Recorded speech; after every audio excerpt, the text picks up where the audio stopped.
আসসালামু আলাইকুম বন্ধুরা, কেমন আছেন সবাই? আশা করি আপনারা সবাই ভালো আছেন। আল্লাহর অশেষ রহমতে আপনারা সবাই সুস্থ আছেন। ইতালি সরকার জর্জিয়া মেলোনি সে বাংলাদেশে আসার কথা ছিল গত কয়েক মাস আগে। শুধু বাংলাদেশ না, আরও কয়েকটা দেশে তার কিন্তু সফর করার কথা ছিল। অনেক বিষয়বস্তু নিয়ে আলোচনা করার কথা ছিল। এর মধ্যে ইটালি এবং বাংলাদেশের ভিতরে একটা বৈঠক ডক্টর মোহাম্মদ ইউনূসের সাথে করার কথা ছিল গত কয়েক মাস আগে। রাজনৈতিক কারণে সে কিন্তু এই বাংলাদেশের সফরে আসতে পারে নাই এবং আরো অন্যান্য দেশ আছে সেই গানেও কিন্তু যাইতে পারে নাই। এগুলো সব ক্যান্সেল হয়ে গেছিল। বর্তমান সময় দেখা গেছে গতকাল একটা নিউজে প্রকাশ করে দিছে ইটালি অ্যাম্বাসিডর টাকলা সাহেব কিন্তু মিডিয়ার সামনে আইসা সে অলরেডি ডিক্লেয়ার করে দিছে যে ডিসেম্বর মাসের শেষের দিকে লাস্টের সপ্তাহে সে বাংলাদেশে আসতে পারে। তো এইটা যে আমরা মুখে বলতেছি এরকমটা না, আমরা প্রমাণ সহ আমি আপনাদেরকে ভিডিও ফুটেজ দেখাবো। তার সাথে আরও একটা আপডেট আছে, সেইটা আমরা ভিডিও শেষে দিব। প্রথমে আপনারা ইটালি সরকার জর্জিয়া মেলোনি সে কবে বাংলাদেশে আসতে পারে সেইটা নিয়ে অলরেডি একটা নিউজ হয়ে গেছে। এটা আপনারা একটু স্ক্রিনে ফলো করেন। রাশিয়া ইউক্রেন যুদ্ধ ঘিরে উদ্ভূত জটিল পরিস্থিতির কারণে গত ৩০ আগস্ট ইতালির প্রধানমন্ত্রী জর্জিয়া মেলোনির বাংলাদেশ সহ এশিয়ার ৫ দেশের সফর একেবারে শেষ মুহূর্তে স্থগিত হয়েছিল। সফরটি ডিসেম্বরের শেষ সপ্তাহে আয়োজনের বিষয়ে আলোচনা চলছে ঢাকা রোমের মধ্যে। এরই ধারাবাহিকতায় রোববার পররাষ্ট্র মন্ত্রণালয়ের সচিব আসাদ আলম সিয়ামের সঙ্গে বৈঠক করেন ঢাকায় নিযুক্ত ইতালির রাষ্ট্রদূত অ্যান্তোনিও আলেসান্দ্রো। প্রায় আধা ঘন্টার বৈঠক শেষে উপস্থিত গণমাধ্যম কর্মীদের প্রশ্নের জবাবে তিনি জানান, আগামী ডিসেম্বরের শেষ নাগাদ বাংলাদেশ সফর করবেন ইতালির প্রধানমন্ত্রী জর্জিয়া মেলোনি। তবে তারিখ এখনও চূড়ান্ত হয়নি। অভিবাসন, বাণিজ্য, প্রতিরক্ষা এবং সাংস্কৃতিক সহযোগিতা সহ দ্বিপাক্ষিক নানা দিক থাকবে আলোচনায়। Let's see if we can find the right time to come. We're working on end of December. Migration, of course, but also trade, also culture, all of our bilateral relations.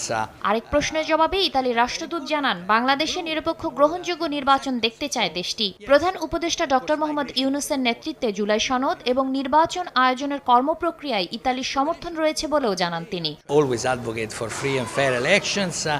And we support Professor Yunus and his driving towards elections in February. Also, he's driving for reform. We support the July Charter. এদিকে রোববার পররাষ্ট্র মন্ত্রণালয় উপদেষ্টার সঙ্গে বৈঠক করেন প্রধান উপদেষ্টার বিশেষ সহকারী ফয়েজ আহমেদ তৈয়ব। বাংলাদেশ ভারতের 10টি চুক্তি বাতিল প্রসঙ্গে উপদেষ্টা আসিফ মাহমুদ সজীব ভুইয়ার পোস্ট বহাল রাখা নিয়ে গণমাধ্যম কর্মীদের প্রশ্নের জবাবে তিনি বলেন, বিভ্রান্ত ছড়ায় এমন তথ্য সামাজিক যোগাযোগ মাধ্যমে উপস্থাপন থেকে উপদেষ্টা সহ সবারই বিরত থাকা উচিত। সবাইকে সচেতন হতে হবে, সচেতন হওয়াটাই উচিত। আমি মনে করি কেউ যদি এ ধরনের পোস্ট করে থাকে তাহলে সতর্কতার সাথে ডিজিটাল ভেরিফিকেশনের যে বিষয়গুলো ফ্যাক্ট চেক করে তথ্যগুলো দেওয়াই উচিত হবে। গত 19 অক্টোবর সামাজিক যোগাযোগ। যাই হোক, নিউজটাতে আপনারা দেখলেন যে ইটালি সরকার জর্জিয়া মেলোনি সে কিন্তু আগামী ডিসেম্বরে, এটা অক্টোবর মাস শেষ, নভেম্বর ডিসেম্বর, তার মানে 1.5 থেকে 2 মাস আছে হাতে। এই 2 মাসের ভিতরে সে বাংলাদেশের সফরে আসবে। বাংলাদেশ এবং ইটালির যে পারস্পরিক ভাবমূর্তি বন্ধন, এটা টিকায় রাখার জন্য ভিসা লেনদেন, এগুলো নিয়ে সব কিছু নিয়ে কথা বলা হবে। এখন একটা বিষয় হচ্ছে, যেই পাসপোর্টগুলো অলরেডি 2023, 24, 25 সালের পাসপোর্টগুলো আটকে আছে, এই পাসপোর্টগুলো নিয়ে ছোট্ট করে একটা মানববন্ধন করার একটা আলোচনা, সেটা কিন্তু ইটালির সরকার যখন আসবে তখনই একটা ডিক্লেয়ার দেওয়া হবে যে করা হবে কি হবে না। অনেকেই বলতেছেন যে ভাই মানববন্ধনে ডাক দেন, তাহলে একটা সমাধান পাওয়া যাবে। তবে এখন কিছু বলা যাইতেছে না, আগে ডিসেম্বর মাসটা আসুক, তখন আরও প্রচুর সংখ্যক নিউজ পাবেন, আমার এই চ্যানেলেও পাবেন, তাছাড়া আরও অনেকেই ভিডিও দেয় তাদের থেকেও পাইবেন। তো সর্বশেষ আপডেটগুলো না পাওয়া পর্যন্ত আপনাদেরকে এই মানববন্ধন নিয়ে আমি আপনাদেরকে দিতে পারতেছি না। যাই হোক, এই বিষয়গুলো নিয়ে এখন পরে কথা বলবো। একটা ভিডিও ফুটেজ আমি আপনাদেরকে দেখাবো। এটা হচ্ছে বাংলা ভিশনের একটা নিউজ, সেটা গত পরশুদিন কভার করা হয়েছিল, আমরা সময়ের কারণে দিতে পারি না। এভাবে স্বপ্ন তো অনেকেরই আছে, অনেকেই যাওয়ার জন্য ভিসা জমা করছেন বা অ্যাম্বাসিতে তাদের ডকুমেন্টগুলো জমা করছেন, কিন্তু কোনো প্রকার লাভ হইতেছে না বা ডকুমেন্টগুলো পাওয়া যাইতেছে না। স্লোভাবে কাজগুলো করা হইতেছে, বলতে গেলে একদমই স্লোভাবে এই ভিসার প্রসেসিংয়ের ব্যাপারটা করা হইতেছে। কিন্তু সামনের দিক থেকে ইটালি সরকার জর্জিয়া মেলোনি, যেটা রিসেন্ট একটা নিউজে আমরা জানতে পারছি, সেটা হচ্ছে খুব শীঘ্রই কিন্তু ভিসাগুলো দেওয়া হবে। মাত্র 150 দিনের ভিতরে ভিসাগুলো আপনাদেরকে দিতে হবে। ভিডিওটা বাংলা ভিশন একটা নিউজ কভার করছে, সেটা আপনারা ভিডিও স্ক্রিনে দেখলেই বুঝতে পারবেন। ওকে। আমরা একটু স্ক্রিনে দিয়ে দিতেছি। রাজনীতিতে গেলে তাড়াতাড়ি বড়লোক হয়ে যায়। চাচারা মামারা সবাই ইতালিতে থাকে, সেই ক্ষেত্রে আমরা ইতালিতে সেটেল হওয়ার স্বপ্ন নিয়ে আগাইতেছি। ইতালিতে দোকান নেবে এই কুরবানি ঈদের পরে। দোকান নেওয়ার পরে আমার আব্বু কাগজ করবে, তারপরে আমরা ইতালি চলে যাব। কোনো ছেলের বয়স 15-16 বছর হইলেই তাকে প্রবাসে যেতে হবে। বাংলাদেশের রাজধানী ঢাকা থেকে সড়ক পথে প্রায় 2.5 ঘন্টার পথ শরীয়তপুর। পদ্মা, মেঘনা আর কীর্তিনাশার মতো 11টি নদ নদী দিয়ে বেষ্টিত দক্ষিণের এই জেলার নড়িয়া উপজেলা প্রতি বছরই সংবাদের শিরোনাম হয় ভয়ঙ্কর নদী ভাঙনের শিকার হয়ে। জলবায়ু পরিবর্তনের বিরূপ প্রভাবে বিলীন হয়েছে এখানকার হাজারো বসতবাড়ি, শিক্ষা প্রতিষ্ঠান। প্রকৃতির সঙ্গে লড়াই করে টিকে থাকা উপজেলার একটি গ্রাম নলতা, সাধারণের কাছে যা ইতালি গ্রাম হিসেবেই পরিচিত। নামের মতোই বাংলাদেশের গ্রামগুলোর সাধারণ বৈশিষ্ট্যও হারাতে বসেছে এই নলতা, কারণ এখানকার ঘরবাড়ি, শিক্ষা প্রতিষ্ঠান সহ সবকিছুতেই সুদূর ইউরোপের দেশ ইতালির ছোঁয়া। বাসিন্দাদের বেশিরভাগই ইতালির নাগরিক অথবা ইতালিতে বসবাস করছেন, আর বাকিরাও চেষ্টা করছেন ইতালি যাওয়ার। শুধু ইতালি নয়, ইউরোপের অন্য দেশগুলোরও আধিপত্য বাড়ছে, সেই ছাপও চোখে পড়ে এই অঞ্চলে। এখানে পাশাপাশি 2টি বাড়ি হলেও স্থাপত্য শৈলী আলাদা, একটাতে ইতালির ছোঁয়া, আরেকটাই ইউরোপের অন্য দেশ। 77 বছর বয়সী সর্দার হাওলাদারের বাড়িকে বলা যেতেই পারে এক টুকরো ইউরোপ। তিনি ছাড়া বাকি ভাইয়েরা থাকেন ইউরোপের বিভিন্ন দেশে, পাশের চাচাতো ভাইয়েরা ইতালিতে।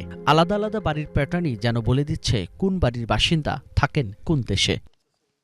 ওই বাড়িতে আমাদেরই, তা আমাদের ভাই 3 ভাই থাকে তো লন্ডনের দিকে, আর আমার ছেলে আছে ইউরোপের দিকে।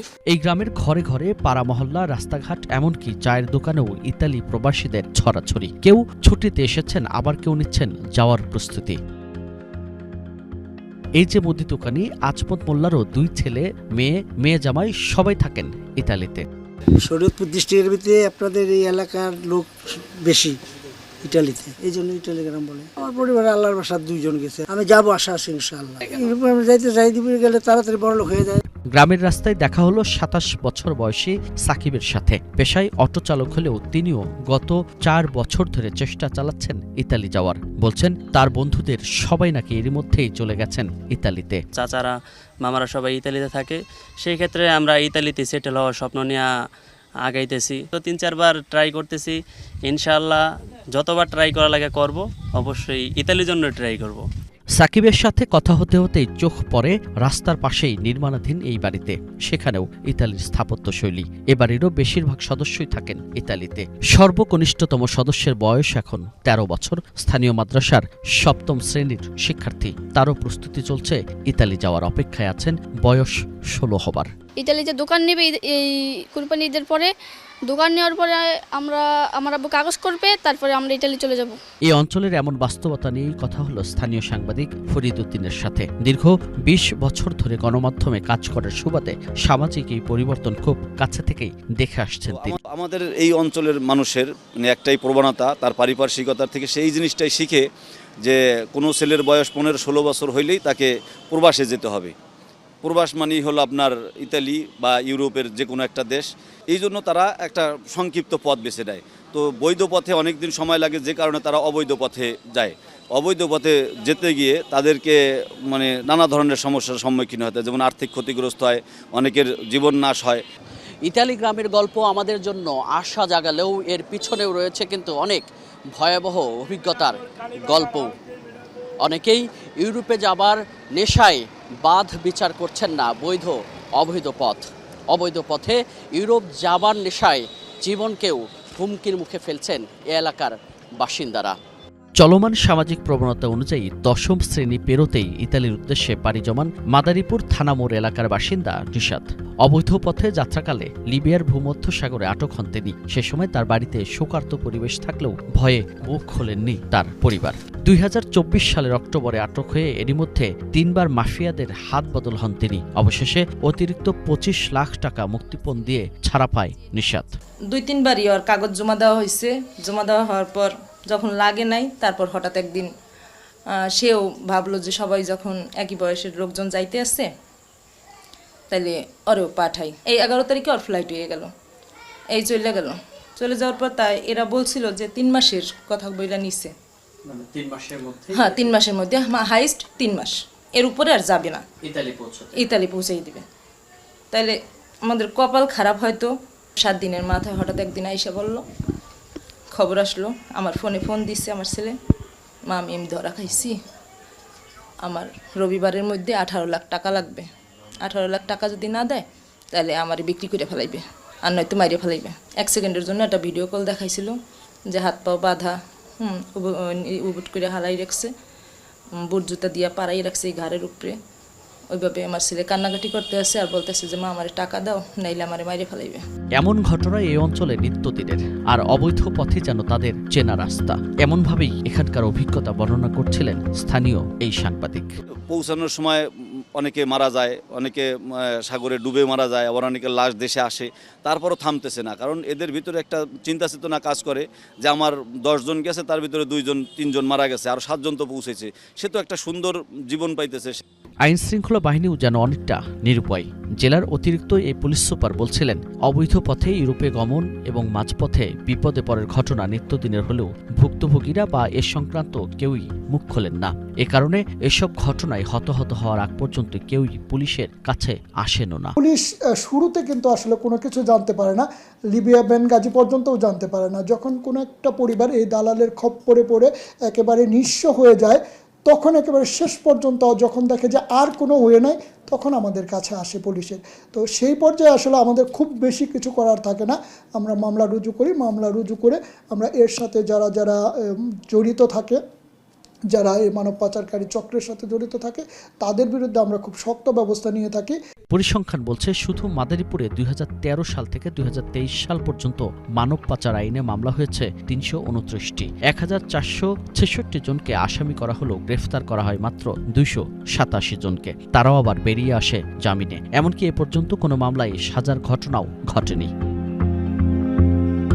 অবৈধ পথে প্রতিদিন ঠিক কত মানুষ বাংলাদেশ থেকে ইউরোপের উদ্দেশ্যে পাড়ি জমান এ সংক্রান্ত সঠিক কোনো পরিসংখ্যান না থাকলেও ইতালির স্বরাষ্ট্র মন্ত্রণালয়ের পরিসংখ্যান মতে চলতি বছর ইতালিতে আসা অভিবাসীদের মধ্যে সবার শীর্ষে রয়েছে বাংলাদেশের নাম। 15 এপ্রিল পর্যন্ত 4395 জন বাংলাদেশি নাগরিক সমুদ্রপথে ইতালি পৌঁছেছেন।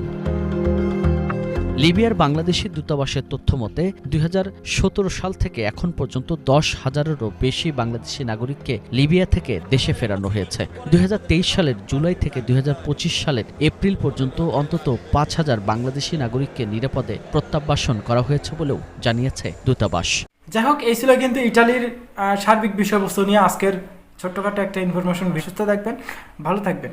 মজুমদার ফ্রম ইটালিয়ান ইউরোপ এই 2টা ইউটিউব চ্যানেলে পাশেই থাকবেন। আল্লাহ হাফেজ।